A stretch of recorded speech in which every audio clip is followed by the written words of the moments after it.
Terima kasih Tuan Speaker. Lagipun yang ini token saja yang bermat. Dia memang slow action Tan Sri, tapi dia bergerak juga. Sila. Sila.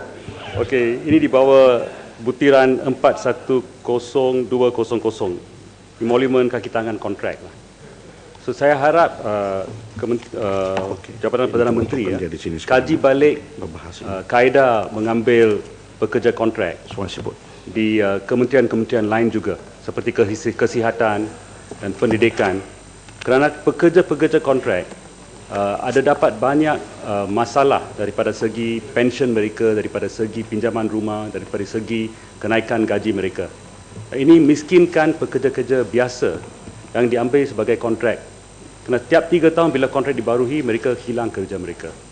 So ini saya satu isu yang harus dikaji, kerana kita jimatkan duit untuk kementerian, tapi kita miskinkan satu kumpulan pekerja yang ramai juga, beberapa ribu orang yang kerja sebagai cleaner di hospital, sebagai cleaner di sekolah, cleaner di land office. So ini harus dikaji balik. Terima kasih. Ya. Sungai Petani.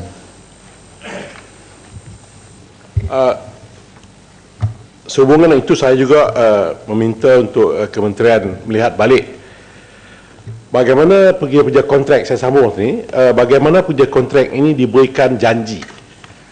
Lazimnya dia ada janji untuk setahun, 2 tahun atau 3 tahun, dan mereka ini dikatakan bahawa habis kontrak maknanya mereka bebas. Tetapi ada juga kita lihat pekerja-pekerja ini tidak diberikan satu tempoh masa. Ada pekerja-pekerja kontrak yang bekerja sampai 5-6 tahun, dan ada yang melepas 10 tahun. Dia masuk umur 22 atau 23. Pada time dia 10 tahun, dia sudah 35. Jadi tidak mungkin dia akan masuk dalam pasaran dalam keadaan dia sudah berumur. Apatah lagi, bukan saja dia telah berumur, tapi dia juga komitmen-komitmen yang lain. Itu yang pertama, Datuk Kerusi. Yang keduanya adalah performance dia. Kalau dia tahu dia kontrak, performance dia mungkin terganggu kerana dia tidak mempunyai jaminan masa depan. Sebab itu sekiranya kita berikan dia timeline. Contohnya, kamu cuma diambil untuk satu kontrak 5 tahun, tetapi kalau performance kamu tidak baik, maka kamu boleh dihentikan pada bila-bila masa. Tetapi kalau kita tidak maklumkan tarikhnya, dan mungkin performanya juga akan menurun, dan tidak ada satu kaedah yang kita nak kawal agar produktivitinya meningkat, ataupun paling tidak pun seperti yang diharapkan. Dan yang ketiganya ialah, kalau sekiranya saya dapat jawapan, saya ingat dalam tahun sudah mengatakan bahawa ada kementerian mempunyai masalah, khususnya Menteri Jabatan Menteri jawab waktu itu bahawa kita mempunyai masalah untuk createkan jawatan-jawatan kerana JPA mengambil masa panjang. Sebab itu kementerian-kementerian atau agensi-agensi dibenarkan untuk ambil kerja kontrak. Kadang-kadang kita lihat satu agensi ambil staff sampai kontrak sampai 5-6 tahun. Tidak mungkin JPA begitu lambat. Tidak mungkin JPA tidak efisien, menyebabkan 5-6 tahun tak boleh createkan jawatan yang permanent. Jadi saya rasa harus lihat balik, adakah benar masalah ini terletak di JPA, ataupun memang jabatan-jabatan sendiri tidak mengusulkan supaya jabatan-jabatan itu ditetapkan atau jawatan itu dikreatkan supaya ianya mempunyai jawatan yang akhirnya boleh diambil mereka ini sebagai pekerja. Terima kasih. Ya, Hulu Langat. Datuk Yang di-Pertua, Datuk Pengurusi, tak maaf. Ya, sudah. Saya merujuk kepada B7 butiran 40,300, sebanyak 55.6 juta diperuntukkan untuk rawatan perubatan pesara dan juga angkatan tentera. Jadi saya ingin mendapat sedikit penjelasan dari segi adakah sebelum ini tidak diperuntukkan, kemudian baru mana perbelanjaan itu didahulukan oleh kerana banyak pesara yang sakit ke ataupun angkatan tentera dan sebagainya. Jadi saya nak minta penjelasan sedikit perincian pembahagian antara dua kumpulan ini. Terima kasih. Ya, Kinabatangan. Ya, sedikit saja. Ini pasal Suruhjaya Pilihan Raya, iaitu Saya melihat bahawa Tuan Pertua, pihak Suruhanjaya Pilihan Raya harus melihat bahawa apa ini untuk memberi keadilan sejagat kepada semua penduduk, termasuk di Kinabatangan. Contohnya, kawasan ini keluasan pilihan rayanya seluas besar sedikit daripada negeri Pahang, tetapi adun dia cuma 2 orang, ahli parlimen dia cuma 1 orang. Ini tuduhan terlampau berat. Ya, si Putih. Ini si Putih saya tahu apa dia mau tengok saya ni.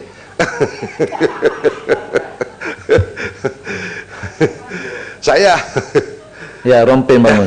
silakan. Terima kasih. Saya tertarik dengan Seputih. Dahulu Yang Berhormat dia sibuk. Dia jadi exco kat Jalan Negeri Selangor. Tapi sekarang bila PK buang dia habis masa dengan kita saja. Itu betul kan dia tak ada modal kan dia mengacau kita. Tak tahu dah berapa lama lagi dia dah duduk dah mewakili DAP pun saya tak tahu. Ya. Kita kena bertangan ni butiran berapa ni? Ya. Ya. biar Rompin dengan si Tidak. Putih. Saya ingin mengemukakan satu cadangan. Dulu 5 tahun yang lalu, SPR sebetulnya telah setuju untuk menambah 1 Dewan Undangan Negeri di kawasan pilihan raya saya. Tetapi tiba-tiba tidak menjadi. Jadi saya, kalau boleh saya ingin tanya, apakah SPR untuk masa depan ini akan terus mencadangkan 1 kursi Dewan Undangan Negeri di kawasan Kinabatangan? Dan yang kedua, saya juga... Ini penjelasan. Boleh saya tahu berapa pengundi di kawasan Parlimen Kinabatangan dan berapa pengundi di dua-dua kawasan DUN? Tuan Ketua, bolehkah saya bagi tahu dia? Macam SPR pula dia.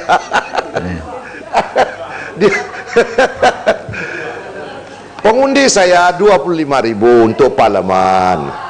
Itu dia. 150,000 kawasan macam lubang hidung dia. Satu kali jalan pakai kereta tak sampai 10 minit dah sampai dah. Kawasan saya 3 hari tak sampai pun. So jangan buat comparison macam tu lah, Yang Berhormat ni, Yang Berhormat 2 orang ni masih, apa orang cakap ni, masih anak ayam lah, tak tahu apa-apa. Anak ayam yang masih dibagi makan oleh bapa ibu ayam. Saya nak minta penjelasan sikit, nak tanya pada Kinabatangan. Kalau kita melihat mewakili rakyat ini, kalau kita tengok dari segi orang kata contoh-contoh di negara lain, di Amerika sebagai contoh, 2 wakil rakyat panggil senator dipilih bagi tiap-tiap negeri, tak mengikira berapa ramai pengundi tiap negeri itu. Alaska 2 senator, New York 2 senator. Supaya tiap-tiap negeri ada perwakilan dan mewakili mereka. Saya tak nampak bahawa yang di sana hanya nak menggunakan konsep ini contoh untuk menguatkan diri dia, bukan menguatkan rakyat, untuk kuasa mereka yang sebenar, bukan untuk kepentingan rakyat. Yang ini baik. Yang ini boleh masuk dalam apa ini sebahagian daripada ucapan saya. Biar mereka tahu bahawa perkara sebegini memang berlaku di negara yang maju, yang membangun sekalipun. Dan sebagai satu contoh, apakah kerajaan tidak berhasrat? Penjelasan. Ya, sedang. Boleh tak? Sikit sajalah. Cuma Yang Berhormat, Ya. saya ingatkan balik kepada kepala dan butiran ya. Ya, Sekarang ya. ni bekalan B6 dan B7. Saya nak minta penjelasan Kinabatangan. Adakah yang Berhormat Kinabatangan bersetuju dengan Rompin bahawa kita mesti ada pemilihan untuk senator di seluruh negara ni? Minta penjelasan. Ya, sila. Yang Berhormat cakap, saya diam. Saya cakap, diamlah.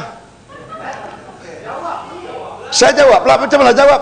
Ini macam tak tahu ini Kampar ni, tak tahu dia manusia jenis apa, wakil rakyat jenis apa ini. Rakyat sana saya rasa menyesal pilih dia. Saya nak jawablah. Sampai masanya. Tak sebut kapal kena bangun. Sampai. Bagilah ruang. Saya tak nak jawab. Dia kacau. Saya terus cakap. Kacau pula. Yang Berhormat, saya ingin mencadangkan, iaitu kita melihat bagaimana Singapura, di Singapura, negara jiran kita, mereka mengadakan pilihan raya apa ini mengikut apa ini puak ataupun mengikut kumpulan etnik seperti yang dicadangkan oleh yang dikemukakan oleh Yang Berhormat Menteri Perdana Menteri 1-2 hari yang lalu. Jadi saya melihat kenapa kita tidak boleh mengunjurkan perkara sebegini di mana mengikut kumpulan etnik itu sendiri, dan ini sudah pastinya setiap suku bangsa kaum itu akan ada perwakilan dia di Parlimen di Dewan Undangan Negeri, dan ini sudah tentu memberi jaminan keadilan kepada kumpulan-kumpulan puak-puak di seluruh negara ini. Bermakna mana-mana satu puak yang besar, maka besarlah perwakilan dia. Puak-puak yang kecil, kecillah perwakilan dia. Jadi ini pada saya harus dipikir oleh Suruhanjaya Pilihan Raya. Pergilah kaji Singapura punya sistem. Untuk mungkin kita buat kajian. Kalau saya baru cadangkan ini, Yang Berhormat tak senang hati apa pasal? Salah pandangan Yang Berhormat, pandangan Yang Berhormat salah lah. Tapi pandangan saya tidak salah. Singapura maju menuju kemajuan, tidak rakyat dia cakap salah. Penjelasan tentang senatorship nak dipilih tak? Ini saya bagi. Batu. Ya, sila. Terima kasih. Saya nak dapat penjelasan daripada Kinabatangan. Kalau itulah cara dia, setiap kaum kita ada puak perwakilannya, dan dewan ini dibagi kepada wakil Cina, wakil India, wakil Iban, wakil Kadazan, dan memang mungkin semua puak akan dapatkan perwakilan. Di mana letak keturunan orang yang mempunyai ayahnya orang Cina tetapi ibu dia orang India? Apa di mana orang Sungai kahwin dengan orang Kadazan? Di mana perwakilannya? Itu satu. Kedua, adakah ini kemungkinan dinampak Parlimen Malaysia ini mirip seperti sistem apartheid yang ada dulu, di mana parlimennya dibagi kepada parlimen orang ahli parlimen orang putih, orang hitam dan mixed color Asian.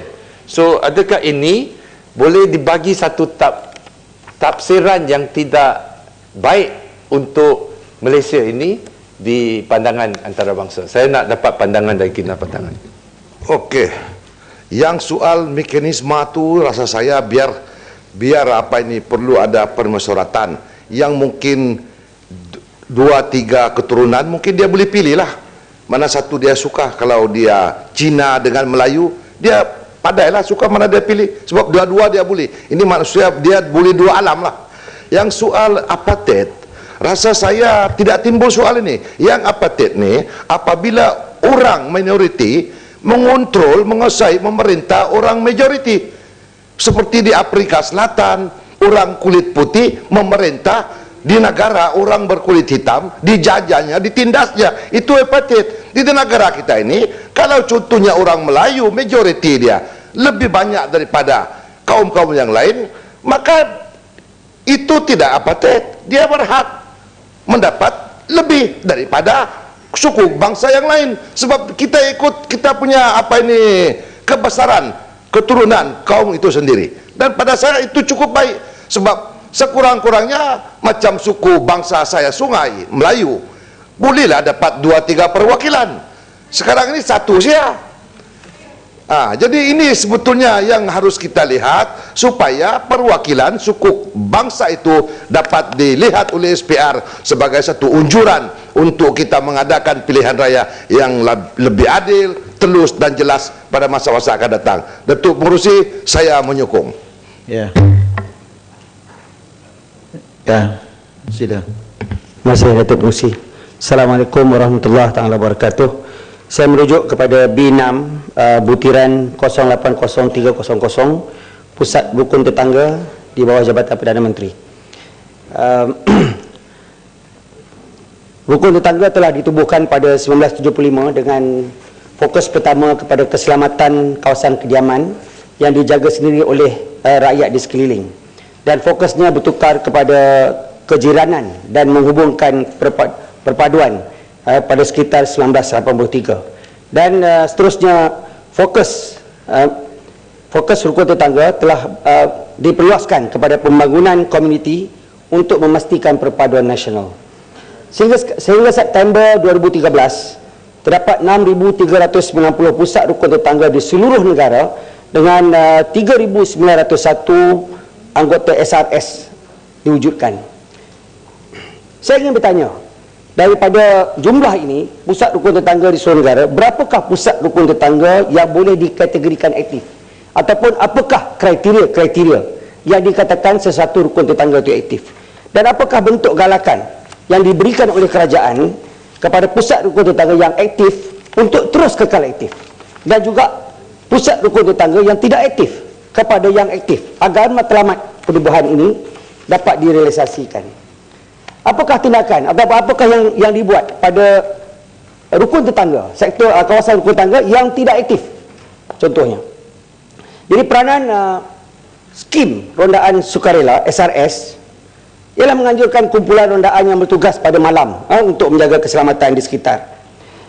Soalannya, mengapa hanya lebih kurang 50% KRT yang mewujudkan SRS? Ataupun apakah keistimewaan kepada ahli dan rukun tetangga yang mengadakan SRS ataupun insentif?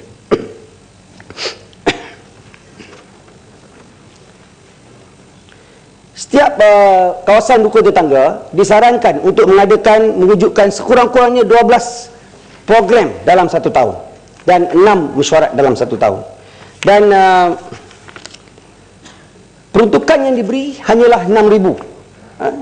Jadi saya kira kita semua tahu, Datuk Pengerusi, perpaduan sangat penting untuk negara menjadi maju, untuk pembangunan dan juga ekonomi. Tanpa perpaduan yang erat, perpaduan yang betul, maka banyak masalah akan terjadi seperti negara-negara di luar, seperti di Mesir dan sebagainya, di mana tidak wujud perpaduan yang jitu, maka banyak masalah yang akan menggugat kemajuan negara. Jadi saya ingin mencadangkan, kerana program rukun tetangga ini adalah program sukarela, yang mana ramai kita lihat di kawasan perumahan dan sebagainya yang telah mengambil bahagian dalam jawatan kuasa rukun tetangga ini. Ada yang melebihi 10 tahun, malah yang ada yang menghampiri 20 tahun. Ya, bahkan serah rujuk P6 ya. Ya, B6 rukun tetangga. P6. B6. Jabatan Perdana Menteri. Ya. Betul. Jadi saya ingin bertanya, apakah bentuk-bentuk pengiktirafan kepada ahli jawatan kuasa dan pengurusi? Dan saya rasa perlu ada penambahan kepada peruntukan kawasan rukun tetangga ini untuk menjalankan aktiviti yang dengan sebaik-baiknya. Ya. Terima kasih Datuk Inka. Datuk Pengerusi. Ya, jemput Jelebu. Okey, sudah. Lepas Jelebu, Lenggong. Okey, sudah. Ketua Menteri jawab. Terima kasih Datuk Pengerusi. Saya merujuk pada perkara berkenaan dengan Suruhanjaya Pilihan Raya. Ingin bertanya kepada SPR, apakah mungkin ni kalau B6 dan B7 tak ada kaitan dengan SPR? tak masuk dibuat SPR ke? Ya. Kita ikut kepala dan butiran peringkat jawatan kuasa. Okey, B6 berkenaan dengan EPU, Jabatan Perdana Menteri. Jadi saya ingin mencadangkan ada kertas warna ya, putih dan juga ni orange. Kena semak ikut butiran dan kepala supaya kita tidak tersasar. Ya. Ya. EPU saya mencadangkan supaya mengubah doktrin menentukan projek, keutamaan projek, supaya elemen luar bandar diberi keutamaan kerana di bandar itu memang sudah ada pembangunan yang sedia ada. Jadi terima kasih. Ya, Lenggong, Kepala Lenggong Menteri jawab. Terima kasih Datuk Ketua. Saya akan masuk P6 Jabatan Perdana Menteri. Butiran 80300. Kita sedar bahawa dalam suasana hari ini perpaduan di kalangan rakyat mesti kita pertingkatkan, mengambil kira isu-isu semasa dan keadaan masyarakat, di mana cabaran kepada perpaduan di kalangan rakyat ini semakin mencabar hari ini.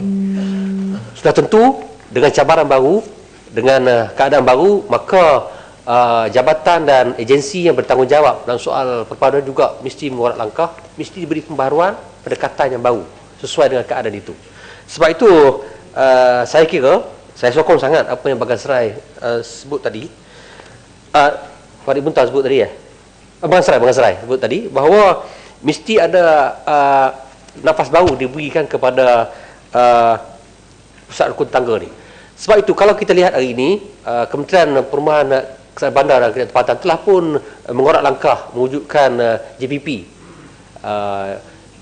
Kementerian Pembangunan Luar Bandar, dengan meningkat dan menaik taraf JKK dan sebagainya. Apa salahnya untuk rukun tangga juga diangkat kedudukannya, diberikan elon yang tetap dengan struktur yang cukup baik. Ini perlu dilakukan kerana mengambil kira bahawa cabaran yang mereka lakukan dan peranan yang mereka lakukan sebenarnya lebih juga mencabar. Apatah lagi sebenarnya usia rukun tangga dah lama dah begitu lama, zaman saya kecil-kecil lagi, Datuk Menteri, tapi tak ada perubahan. Jadi saya minta supaya sudah sampai ketikanya kerajaan mengkaji semula untuk memberi nafas baru kerana cabaran yang ada di hadapan kita ini semakin besar, untuk supaya dari segi peruntukannya, dari segi peranannya diberi dan lipat gandakan kepada rukun tangga ini. Itu saja, Datuk. Ya, Bayan Baru.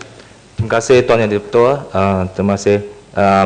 Saya nak merujuk kepada Jabatan Perdana Menteri, di mana dalam bulan 19 hari bulan Mac 2014. Butiran apa yang Muhammad? Ya, butiran B6. Dan saya telah tanya kepada Menteri bahawa kerajaan telah memperuntukkan satu aktiviti kepada Pertubuhan Peribumi Perkasa Malaysia, PERKASA, oleh Majlis Keselamatan Negara dan Biro Tata Negara. Saya tanya apakah aktiviti program tersebut, dan Menteri telah jawab bahawa program tersebut adalah seminar bernama Transformasi Ekonomi Antara Kaum dan Bangsa Teras sebagai Asas Perpaduan Rakyat. Tetapi Menteri kurang memberi penjelasan yang lebih lanjut. Saya tanya juga berapa peruntukan yang diperuntukkan. Saya mahu the amount of peruntukan yang diperuntukkan. Ini soalan spesifik. Dan juga bila ia dijalankan, di mana ia dijalankan. Okey, itu adalah, dan adakah program tersebut sejajar dengan konsep Satu Malaysia. Terima kasih. Ya. Sila Kulai. B7 boleh. Sekejap saja. B7 ya. Terima kasih. Ikut kepala dan butiran, ya, kita ramai yang berhormat tersasar keluar daripada kepala dan butiran. Okey, terima kasih Datuk Pengerusi. B7 butiran 044000. Saya rasa sini satu jumlah yang sebanyak 55 juta ringgit adalah diperuntukkan untuklah pembayaran rawatan perubatan pesara awam persekutuan. Saya rasa ini adalah satu peruntukan yang wajar kita bayar untuklah manfaat pesara awam persekutuan. Tetapi saya nak minta sedikit butiran di sini, di antara jumlah pesara awam persekutuan, berapa daripada mereka adalah dari golongan OKU. Kerana saya rasa pada sejak tahun 2008 kita sudah ada satu polisi bahawa kami inginlah membekalkan 1% punya kerja di sektor awam persekutuan untuklah golongan OKU ini. Tetapi setakat ini saya rasa jumlah OKU yang berkhidmat untuk kerajaan kita tak sampailah 2,000 orang. Jadi saya ingin tahulah bagaimana, apa itu rancangan JPA untuklah meningkatkan lagi jumlah OKU yang berkhidmat dalam sektor awam, dan bagaimana kita bolehlah menambah baik manfaat dan jugalah kebajikan mereka. Sekian, terima kasih Datuk Pengerusi. Jemput Menteri.